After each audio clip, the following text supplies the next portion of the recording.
আসসালামু আলাইকুম। আমি তাহমিনা ইসলাম আপনাদের সবাইকে স্বাগত জানাচ্ছি টিআই কিচেনে। আজকে আমি মার্বেল কেক তৈরি করে দেখাবো। এটাকে জেব্রা কেকও বলা যায়। এই কেকটা দেখতে যেমন সুন্দর হয়, খেতেও তেমনি মজা হয়। আর এমন সুন্দর সুন্দর ভিডিওগুলি পেতে আমার চ্যানেলটি সাবস্ক্রাইব করুন। পাশে থাকা বেল আইকনটি প্রেস করে দিন, যাতে করে নতুন ভিডিও নোটিফিকেশনগুলি পেয়ে যেতে পারেন। চলুন তাহলে শুরু করি। প্রথমে কেক মোল্ডটি রেডি করে নিব। কেক মোল্ডের ভিতরে কিছুটা তেল দিয়ে ব্রাশ করে নিব। আগে থেকে রেডি করে রাখা বেকিং পেপার বা লেখালেখির সাদা কাগজ বসিয়ে দিব। কাগজের উপরে আরও কিছুটা তেল দিয়ে উপরে নিচে ব্রাশ করে নিব। ব্রাশ করার শেষে সাইডের কাগজগুলি লাগিয়ে দিব।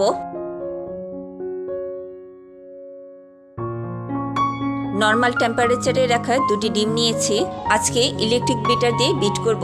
আপনারা চাইলে হ্যান্ড উইক্স দিয়েও বিট করে নিতে পারেন। কিছুক্ষণ বিট করে নিব।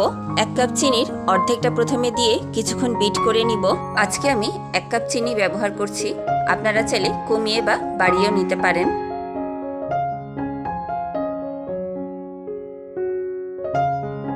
বাকি অর্ধেকটা চিনিও দিয়ে দিব এবং বিট করতে থাকবো।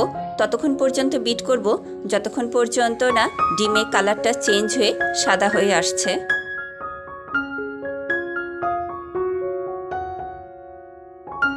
বিট করা শেষ।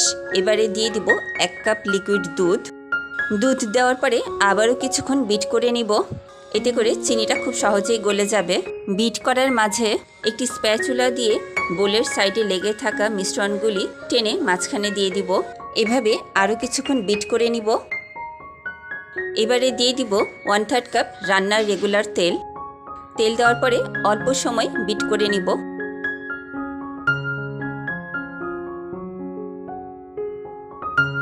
দিয়ে দিব 1 চা চামচ ভ্যানিলা এসেন্স।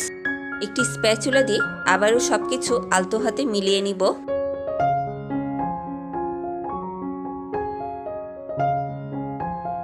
মিলানো শেষ। এবারে বোলটা একপাশে রেখে দিব। আরেকটি বোল নিব এবং তার উপরে স্টেনার রাখবো। স্টেনারের ভিতরে দিয়ে দিব মেজারমেন্ট কাপের 2 কাপ ময়দা। আপনারা চাইলে প্যাকেটের সাদা আটাও ব্যবহার করতে পারেন। দিয়ে দিব 2 চা চামচ baking powder,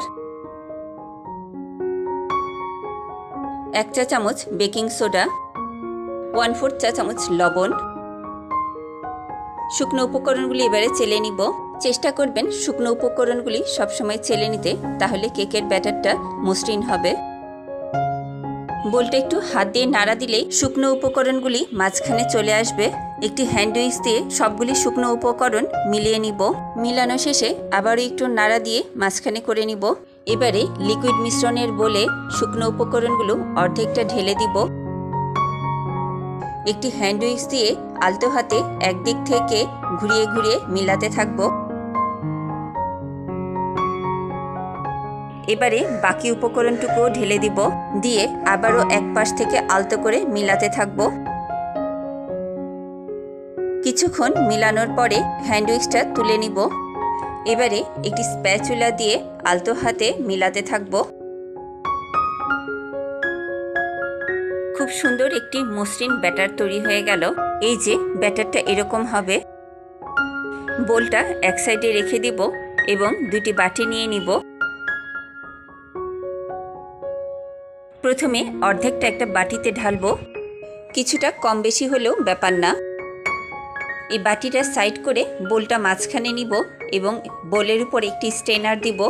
1/4 cup cocoa powder স্ট্রেনারে চেলে নিব। কোকো পাউডারটা সবসময় চেলে নেওয়ার চেষ্টা করবেন। একটি স্প্যাচুলা দিয়ে কোকো পাউডারটা কেক ব্যাটারের সাথে ভালো করে মিলিয়ে নিব। কোকো পাউডারটা যেহেতু শুকনো উপকরণ, তাই ব্যাটারটা একটু বেশি ঘন হয়ে গেছে। একটু লিকুইড করার জন্য 2 টেবিল চামচ দুধ দিব। দুধটা কেক ব্যাটারের সাথে ভালো করে মিলিয়ে দিব। চেষ্টা করব 2টা ব্যাটারের ঘনত্বই যেন একরকম থাকে। চকলেট ব্যাটারটাও রেডি হয়ে গেছে। এই যে এরকম। চকলেট ব্যাটারটাও বোল থেকে পরিষ্কার করে আরেকটা বাটিতে ঢেলে নিব।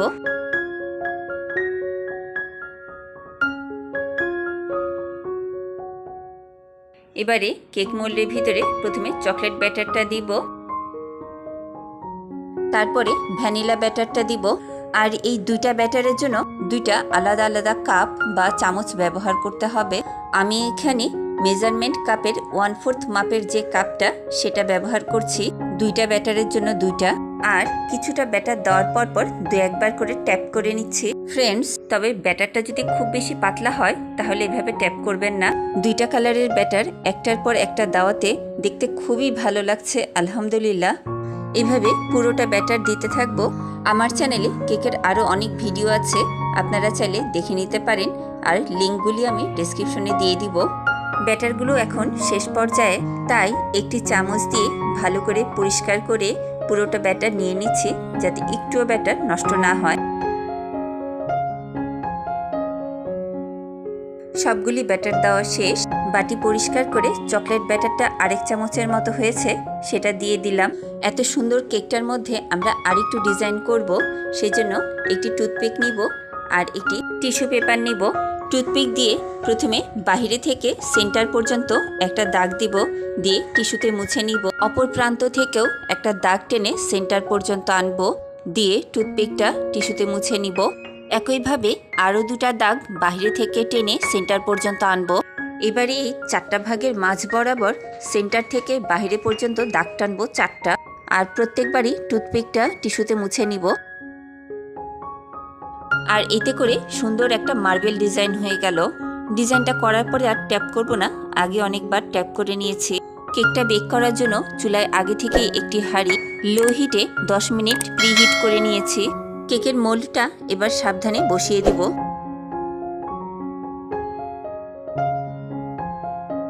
এবারে ঢাকনা দিয়ে ঢেকে দিব, ভিতর থেকে যাতে গরমটা বের হতে না পারে সেজন্য ঢাকনার উপর দিয়ে একটি টাওয়েল দিয়ে দিব। চুলার আঁচ মিডিয়াম লোতে রেখে 45 মিনিট বেক করে নিব কেকটা। 45 মিনিট পর টাওয়েলটা সরিয়ে ঢাকনাটা খুলছি। মাশাআল্লাহ আলহামদুলিল্লাহ, আপনারা দেখতেই পাচ্ছেন কেকটা কতটা সুন্দর বেক হয়েছে। তারপরও একটা টুথপিক দিয়ে চেক করে নিই, টুথপিকটা ক্লিন এসেছে, তার মানে কেকটা ভিতরেও খুব সুন্দর বেক হয়েছে। কেকটা ঢেকে ঠান্ডা করে নিয়ে ডিমোল্ড করছি। কেক মোল্ডটা ক্লিন রয়েছে। কেকের নিচের এবং সাইডের কাগজগুলি তুলে নিব। মাশাআল্লাহ, কেকটা উপরে নিচে সাইডে দেখতে এত সুন্দর হয়েছে, মনে হচ্ছে খালি দেখতেই থাকি। এবং কেকটা সফটও হয়েছে খুব ভালো। কেকটা কেটে আপনাদের সাথে শেয়ার করি। কেকটা মাঝখান বরাবর কেটে নিই, কেটে দেখি কেমন হয়েছে। মাশাআল্লাহ, দেখতে খুবই সুন্দর হয়েছে। কেকটার ভিতরটা কতটা সুন্দর হয়েছে আপনাদের দেখাই, দেখুন, তেমনি সফটও হয়েছে। কেকের পিসগুলিও মার্বেল বা জেব্রা যেটাই বলেন, দেখতে খুবই সুন্দর লাগছে এবং কতটা সফট হয়েছে দেখুন। আপনারা খুব সহজেই এরকম মার্বেল বা জেব্রা কেক বাসায় বানিয়ে নিতে পারেন। ভিডিওটি কেমন লাগলো আমাকে কমেন্ট করে জানাবেন। ভিডিওটি ভালো লাগলে একটি লাইক দিবেন, আমার ইউটিউব চ্যানেলটি সাবস্ক্রাইব করবেন। আজকের মতো এখানেই শেষ করছি। পরবর্তী ভিডিওতে আবারও দেখা হবে ইনশাআল্লাহ। ততক্ষণ ভালো থাকুন, সুস্থ থাকুন, টিআই কিচেনের সাথেই থাকুন। এতক্ষণ ভিডিওটি দেখার জন্য ধন্যবাদ। আল্লাহ হাফেজ।